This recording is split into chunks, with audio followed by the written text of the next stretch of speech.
We are getting started right away, no intro, and our first player is Alfred Morris. Alfred Morris would go to FAU where he'd play 4 seasons and start 3 of them, and he wasn't too bad. He had 2 1,000-yard seasons, and in 2009 he scored 11 touchdowns. However, with him playing at FAU and his stats not necessarily eye-popping, and with him being 5'10", he would fall to the 6th round to the Washington Redskins. Off topic, but looking back, this 2012 draft class for the Redskins was pretty good. They drafted RG3, Kirk Cousins, and, of course, Alfred Morris. Despite being a 6th round pick, Alfred Morris would start right away for the Redskins, and he'd have one of the best seasons by a running back in 2012. He'd rush for 1,613 yards, which was 2nd in the NFL, and have 13 touchdowns. However, he didn't make the Pro Bowl team, which is really weird. However, in 2013 and 2014, he would make the Pro Bowl team, and he'd finish with another 1,000-yard season in both years. However, in 2015, despite starting all 16 games, he'd have a major decline in his numbers, only rushing for 751 yards and 1 touchdown. And after that, he'd go to the Dallas Cowboys, where he'd back up Ezekiel Elliott for 2 seasons. Then in 2018, he'd sign with the 49ers. Then in 2019, the Cardinals. Then finally in 2020, the Giants. And just like that, his NFL career was over. From an 1,000-yard receiver to being completely out of the NFL in 7 seasons, it just goes to show how short of a lifespan running backs have in today's NFL, and we're going to see a lot of running backs today. Speaking of running backs, our next guy is James Robinson. Like I said, we're going to see a lot of running backs today, and it's sad he's on the list because he was a rookie 4 years ago. In college, James Robinson went to Illinois State, an FCS school, where he wasn't too bad. He put together a pretty good career, and in his senior year in 2019, he rushed for 1,899 yards and 18 touchdowns. Despite these good stats, him coming from an FCS school mixed in with this 5'9" frame, it was going to be hard to get drafted, and he would go completely undrafted. He would be signed by the Jacksonville Jaguars, and despite being an undrafted free agent, he'd defy all of the odds by starting week 1 of that season, and he'd end up starting every single game he played, 14 games, and in that season, he'd become one of the best running backs in the NFL of 2020, rushing for over 1,000 yards and 7 touchdowns. Those 1,070 rushing yards would be number 6 in the NFL in 2020, and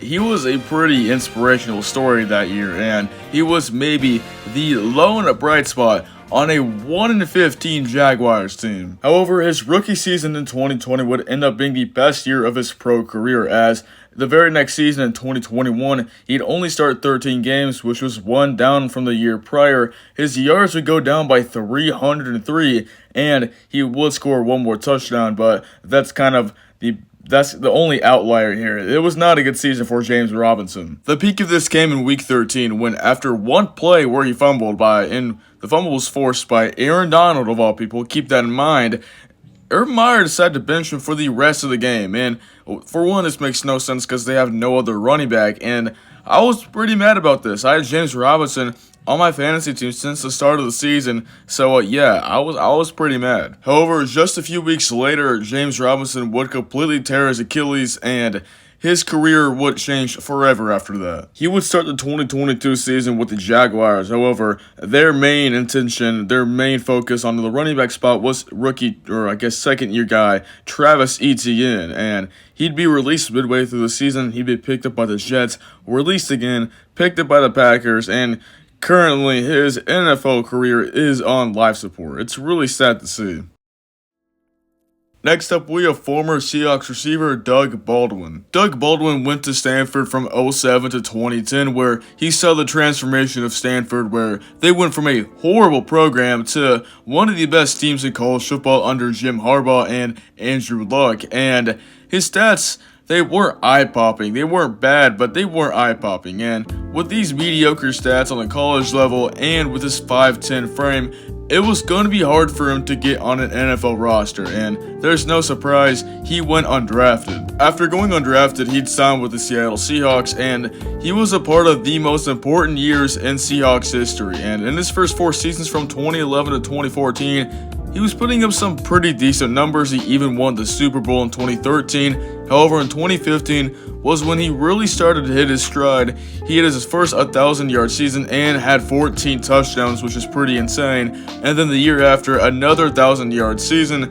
And then 2017-2018 were kind of down years from the previous two, and that's when he called his retirement. Doug Baldwin had a pretty solid career in the NFL. He wasn't a Hall of Famer or anything, but he made 2 Pro Bowl appearances, and he didn't necessarily have a downfall like the last 2 guys we talked about had. Of course, his last 2 seasons in the NFL were down years, but I wouldn't necessarily say it was like Doug Baldwin sucks now or whatever. He had a pretty solid career, that's all I gotta say. I liked watching this guy. Why am I yapping? Alright, next guy. It might be a stretch to say this player is forgotten just because he played the quarterback position, but our next player is Alex Smith, and also it's a stretch to say just because of how his career went. He had a very wild and wacky and tragic career. We start his journey at Utah, where he had a phenomenal career. He led Utah to being one of the original BCS Bullbusters, and he finished 4th in Heisman voting in 2004, and he was drafted number 1 overall in 2005. It was a competition between him and Cal's Aaron Rodgers, and with hindsight, we know Aaron Rodgers was the better pick, but at the time, not too big of a deal. It wasn't big of a deal that he slid. Aaron Rodgers slid to number 25. But again, Alex Smith being drafted number 1 overall at that time was not that big of a deal. However, his first 6 years in the NFL were absolutely awful, including in his rookie season where he threw 1 touchdown compared to 11 interceptions. That's just absolutely awful. You don't hear that much. You don't hear that happening too much. And through his first 6 years, the 49ers were switching between head coaches and offensive coordinators, and in 2008, he'd missed the entire season due to a shoulder injury, and if this were any quarterback in today's standards, he'd be traded away right away. He'd be gone from San Francisco in at least 4 seasons, unless you're the Giants and Daniel Jones for some reason. I don't know why he's still there. But then Jim Harbaugh came in 2011, and everything changed for Alex Smith and the 49ers.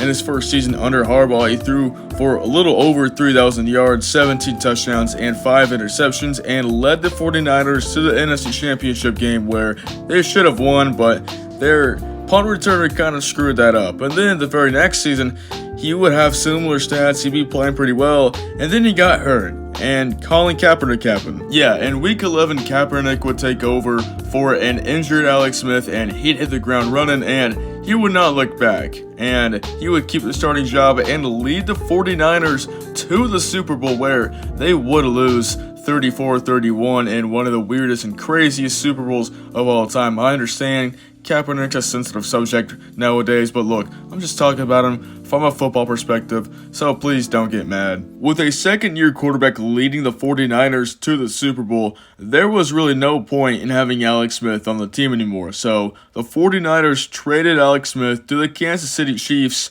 and he'd be taking over a 2-14 team alongside with Andy Reid. And in Kansas City, Alex Smith was about to start the most successful stint of his NFL career. In his 5 seasons in Kansas City, Alex Smith would make the playoffs 4 out of the 5 seasons, and he'd win the AFC West 2 of those seasons, and he'd make 3 Pro Bowl games. However, it would all amount to only 1 playoff victory, and that's maybe the most Kansas City thing to ever happen pre-Mahomes days. And speaking of Mahomes, in 2017, Kansas City would trade up to the number 10 pick where they would select Patrick Mahomes, and this was very risky at the time. No one knew how good Mahomes was going to be. He was a boom or bust project, and this also showed that Alex Smith was not in the long-term future for the Kansas City Chiefs. And Mahomes, he'd sit behind Alex Smith 1 season when they traded him to the Washington Redskins. Not Mahomes, they traded Alex Smith to the Washington Redskins. Now, his time with the Redskins was off to a good start. He had led them to a 6-3 record through their first 9 games of the season, and he was having pretty good stats. However, one of the worst injuries in NFL history took place when Alex Smith broke his leg in a Week 11 game against the Texans, and this was a hard watch. I'm not going to show it for many reasons. And this was very, very sad, not just for him, but for the team as well. After this, they would only have one win the rest of the season, and they would finish 7-9. He would miss all of 2019, no surprise, but in 2020, he'd miraculously come back, and he started a few games. Not great stats, but he would lead the now Washington football team, one of the worst names in NFL history, maybe the worst name in NFL history, by the way. He would lead them to the playoffs at a 7-9 record. Yeah, the 2020 NFC East was awful, but Alex Smith, this was very, very awesome, a very great story, and this got him Comeback Player of the Year. And after this season, he would retire. His career deserves his own video. He has one of the craziest careers in NFL history, but right now, this video is not his. Okay, so that's all the players I'm going to be talking about. Let me know who I forgot. Let me know who I should have added. Let me know if I should make a part 2 on this. I gladly will. And that's about it. Bye.